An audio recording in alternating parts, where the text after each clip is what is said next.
Good afternoon students. जैसे कि आपको पता है कि आपकी गूगल मीट पे जो लाइव क्लासेस चल रही है, तो मेरे फ़ोन में सपोर्ट नहीं हो रहा है, तो मैं आपको वीडियो के थ्रू क्वेश्चंस जो आपको टेस्ट के लिए दिए हैं उनको समझा रही हूँ। तो आपने ध्यान से सुनना है और अपनी जो नोटबुक है उसको साथ में खोल के रखना है, ठीक है। तो अब हमारा यहाँ पे फर्स्ट क्वेश्चन है पेज नंबर 95 पे। what is diffusion in why is diffusion insufficient to meet the oxygen requirements of multicellular organisms like human। अब देखो डिफ्यूज़न जो है यहाँ पे क्या पूछा है कि डिफ्यूज़न इनसफिशिएंट क्यों है, किस लिए, ऑक्सीजन की रिक्वायरमेंट के लिए। और किसको ऑक्सीजन की requirement, multi cellular organism means हम ह्यूमन बीइंग भी मल्टी सेलुलर है, आपको पता है। तो सबसे पहले आपको डिफ्यूज़न की डेफिनेशन पता होनी चाहिए। डिफ्यूज़न क्या होता है, the movement of solid liquid and gases from high concentration to low concentration, ठीक है। अब मल्टी सेलुलर ऑर्गेनिजम्स में क्या होता है, हमारी बॉडी जो है बहुत ही कॉम्प्लेक्स होती है, इसलिए ऑक्सीजन की ज़रूरत भी ज़्यादा होती है हमारी बॉडी में। In multicellular organisms like human beings, all the body cells are not in direct contact with surrounding environment। अब हमारी बॉडी में क्या होता है, जितने भी सेल्स हैं वो एनवायरनमेंट के साथ डायरेक्ट कांटेक्ट में नहीं होते हैं, क्योंकि उनके बाहर कोई ना कोई मेम्ब्रेन प्रेजेंट होती है। सेल के बाहर सेल मेम्ब्रेन प्रेजेंट होती है, उसके बाहर भी मैंने आपको बताया था कि सराउंडिंग प्रेजेंट होता है, सराउंडिंग एनवायरनमेंट, सेल के बाहर भी उसका कोई ना कोई एनवायरनमेंट होता है, ठीक है। तो उसके वो डायरेक्ट उसके साथ एक्सटर्नल एनवायरनमेंट के साथ डायरेक्ट कांटेक्ट में नहीं होते हैं, इसलिए every cell of the body will not get oxygen as per need by the process of diffusion. इसलिए हर एक सेल जो है, जो कि डिफ्यूज़न की प्रोसेस के थ्रू ऑक्सीजन की डिमांड को पूरा नहीं कर पाता है, क्योंकि उसको हाई अमाउंट में ऑक्सीजन चाहिए होती है और डिफ्यूज़न में ऑक्सीजन जो है वो कम अमाउंट में मिलती है, ठीक है। Therefore diffusion is insufficient to meet oxygen requirements of multi cellular organisms. Second question है आपका, what criteria do we use to decide whether something is alive. अब देखो हम कैसे पता लगाते हैं कि कोई चीज़ जिंदा है या नहीं, तो हम क्या क्राइटेरिया यूज़ करते हैं। The main criteria used to decide whether something is alive are breathing and respiration, however living beings also show growth and movement. अब देखो हम कैसे पता लगाते हैं कि कोई चीज़ जो है वो अलाइव है, मतलब जिंदा है। हम यही देखते हैं कि वो रेस्पायर कर रही है, ब्रीदिंग कर रही है, सांस ले रही है, ठीक है। और जो भी जितने भी हमारे ऑर्गेनिजम्स हैं, लिविंग ऑर्गेनिजम्स हैं, वो ग्रोथ शो करते हैं और मूवमेंट भी शो करते हैं, जिससे हम पता लगाते हैं कि ये अलाइव है, ठीक है। नेक्स्ट क्वेश्चन है question number 3, what are outside raw materials used by an organism.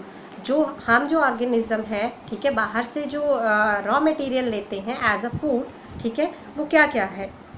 Any organism uses organic molecules. कोई भी ऑर्गेनिज्म है वो जो भी बाहर से रॉ मटेरियल ले रहा है, ठीक है, वो ऑर्गेनिक मॉलिक्यूल्स की फॉर्म में लेता है, ठीक है।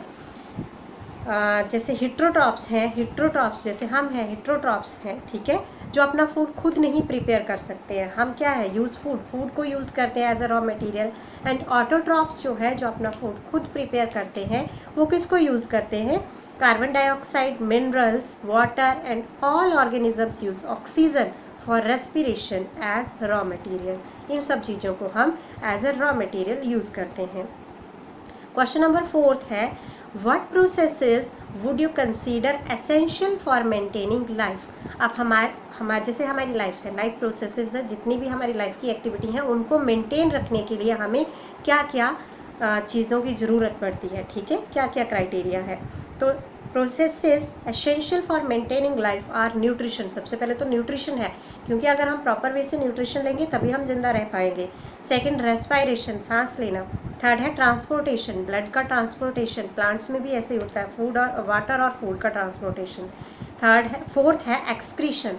एक्सक्रीशन मीन्स जो भी हम खाते हैं और उसको हम जो हमारी बॉडी में वेस्ट मटेरियल होता है उसको फिर एक्सक्रीट आउट करना, बाहर निकालना। नेक्स्ट क्वेश्चन है question number 5 at page number 101, what are the differences between autotrophic and heterotrophic nutrition.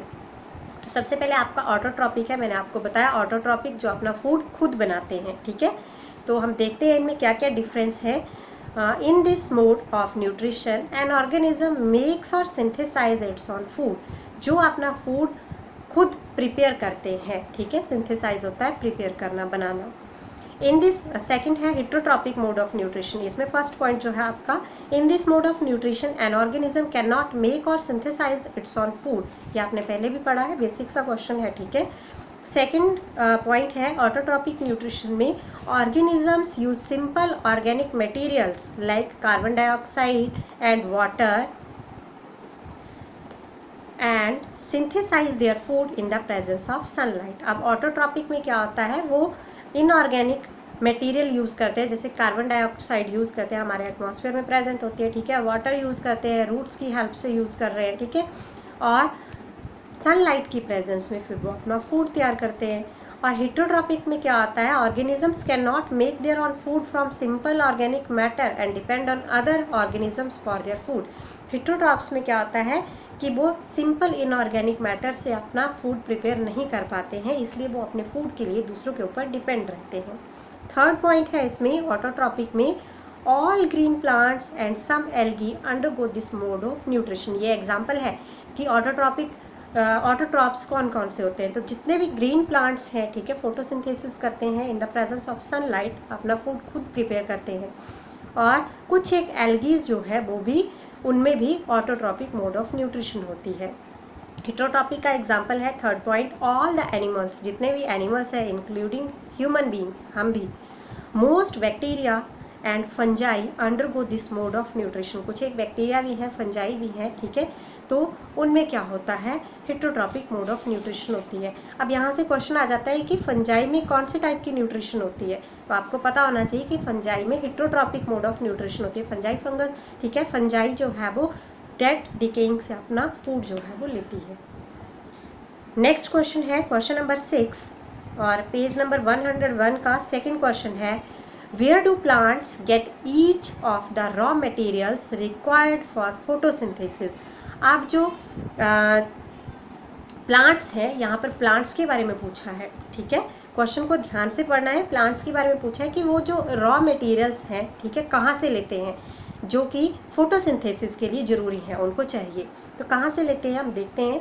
पहले हमने ऊपर भी डिस्कस किया कि कार्बन डाइऑक्साइड, ठीक है, फर्स्ट है आपका carbon dioxide. Plants get carbon dioxide, plants carbon dioxide लेते हैं फ्रॉम द एनवायरनमेंट या एटमॉस्फेयर। कहाँ से लेते हैं, हमारे एनवायरनमेंट या एटमॉस्फेयर में प्रेजेंट है, थ्रू स्टोमेटा। अब स्टोमेटा के थ्रू ये लेते हैं। मैंने आपने ये पढ़ा भी है और वीडियो में भी बताया कि प्लांट्स जो है वो गैस का एक्सचेंज होता है स्टोमेटा में, ठीक है। स्टोमेटा जो है वो, इसका मेन फंक्शन क्या है स्टोमेटा का, गैस एक्सचेंज में हेल्प करते हैं। सेकेंड है water, plants absorb water from the soil. अब सॉइल में क्या है, वाटर कंटेंट होता है, ठीक है। रूट की हेल्प से प्लांट्स जो है वो वाटर को एब्जॉर्ब करते हैं और उस फिर प्लांट्स को क्या करते हैं, लीव्स में ट्रांसपोर्ट कर देते हैं।